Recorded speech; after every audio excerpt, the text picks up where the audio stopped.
Mga kamax, paano nga ba gamitin ang filters sa Taxi Driver app? So first po, open po natin si Taxi Driver app. Then wait lang po natin siya mag-loading hanggang mag-open siya.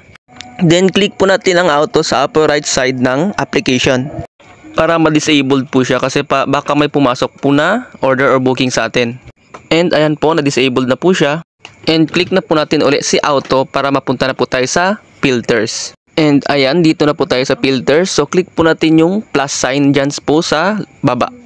And then dito guys, is-set po natin siya sa gusto nating color.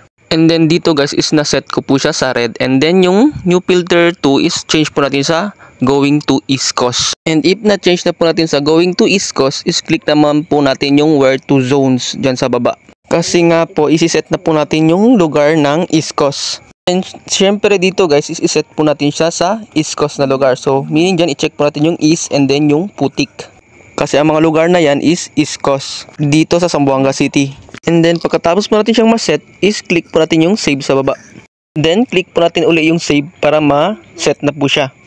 So ayan guys, na-set na po natin yung filters natin na going to East Coast na lugar.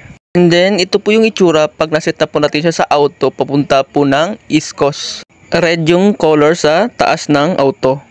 Then click po ulit natin yung plus sign sa baba kasi gagawa po tayo papunta naman pong West Coast.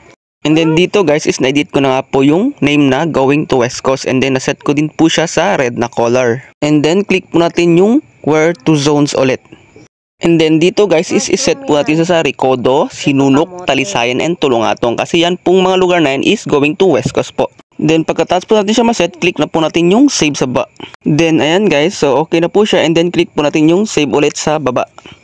Para ma-set na po natin yung ating going to West Coast. And then ayan guys, okay na po yung ating going to West Coast at titingnan po natin sa labas kung ano ang itsura niya sa auto. Ayan po guys, red din po sa taas. Pag naka-auto mode, papuntang West Coast. And then dito guys, is next naman po is click po natin yung plus kasi nga po gagawa naman po tayo papuntang Tetuan.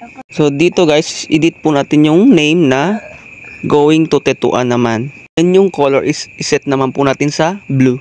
At syempre guys, i-check mo natin siya sa Tetuan kasi yung gagawing filters natin is papuntang Tetuan. At yan pong itsura niya pag naka-auto papuntang Tetuan. Blue din po ang nasa gilid ng auto.